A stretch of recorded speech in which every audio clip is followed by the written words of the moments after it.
Hi, my name is Roberto and I teach music with the Kids Orchestra in Baton Rouge, Louisiana. Welcome to the Kids Orchestra Kids Portal, where we are building a community of creative, confident, and socially engaged students through music education.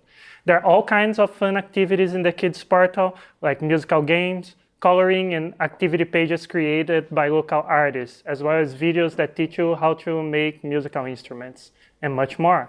Thank you for visiting and helping Kids Orchestra bring Louisiana and the world together with music. Today I'm going to talk about an amazing instrument. Can you guess what it is? If you guessed the viola, you are correct. I started playing this beautiful instrument when I was 15 years old.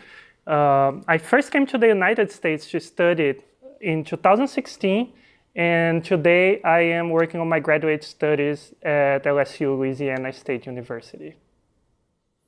Now, in music, we divide the instruments into families, and the viola is a part of the string family. That's because it uses strings to make sound and music. There are 4 strings in the viola. Here we have the A string. Here we have the D string, G string, and C string. Now, can you think of any other instruments that belong to the same family? There are several of those. You can think of a violin or a guitar, and as we have here, a cello. Now,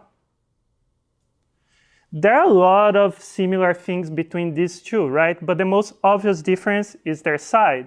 Still, the way that they produce sound through the strings with a bow make them belong to the same family. But let's talk a little bit more about the viola. Now, we already learned the name of the strings, but it's also important to know the name of the other parts of the instrument. So I want to start with the scroll.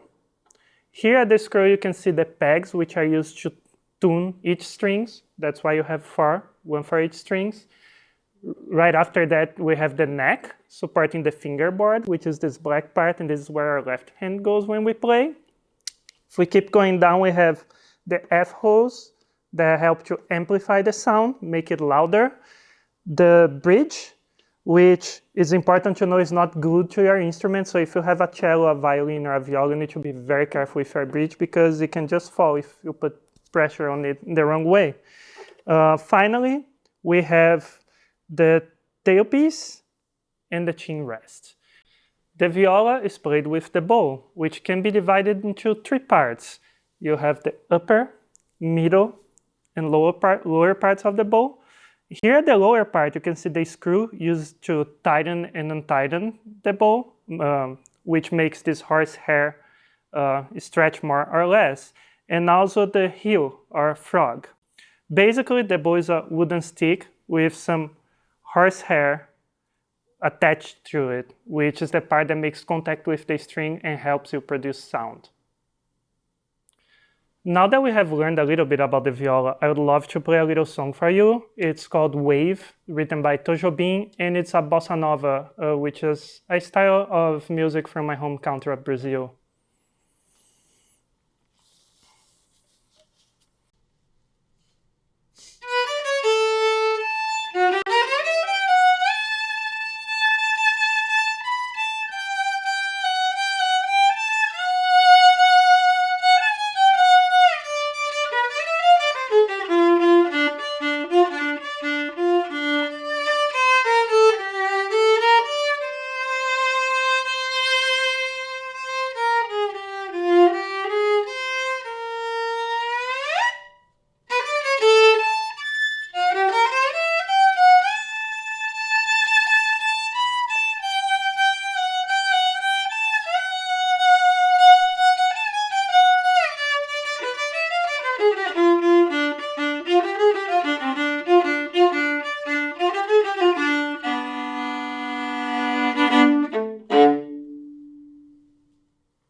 Now let's talk a little bit about the techniques you can do in the viola and that you heard on that song.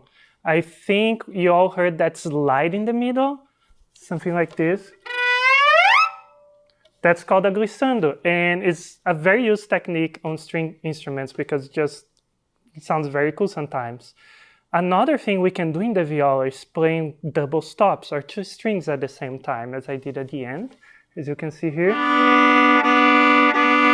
You do this by putting your bow in a very specific position where you can get this string and this at the same time.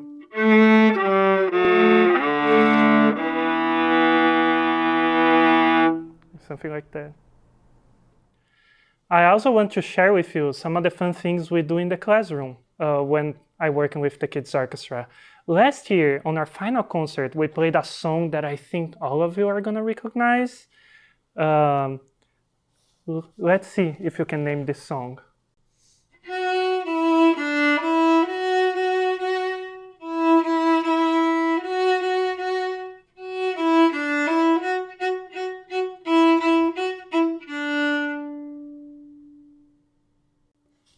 So, do you know what song this is? It's Mary Had a Little Lamb. Now, this semester, we are actually playing a music style that is very important to the world and came from the South United States, right around the area we are in. And I think I don't need my bow for this one. And it's a blues. So I call it the Little KO Blues, because I wrote it for some of my students. There are different voices on it. I'm just gonna play one of them to you.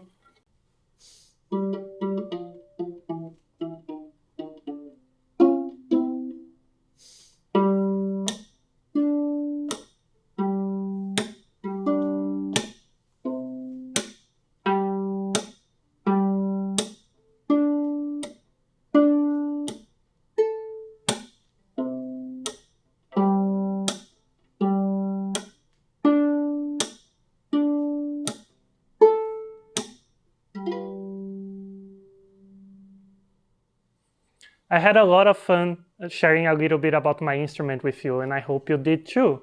If you like this video, there's plenty more material here at the Kids Portal. And if you want to join the Kids Orchestra, there's a link in the description. Thank you so much, and have a lovely day. Bye-bye.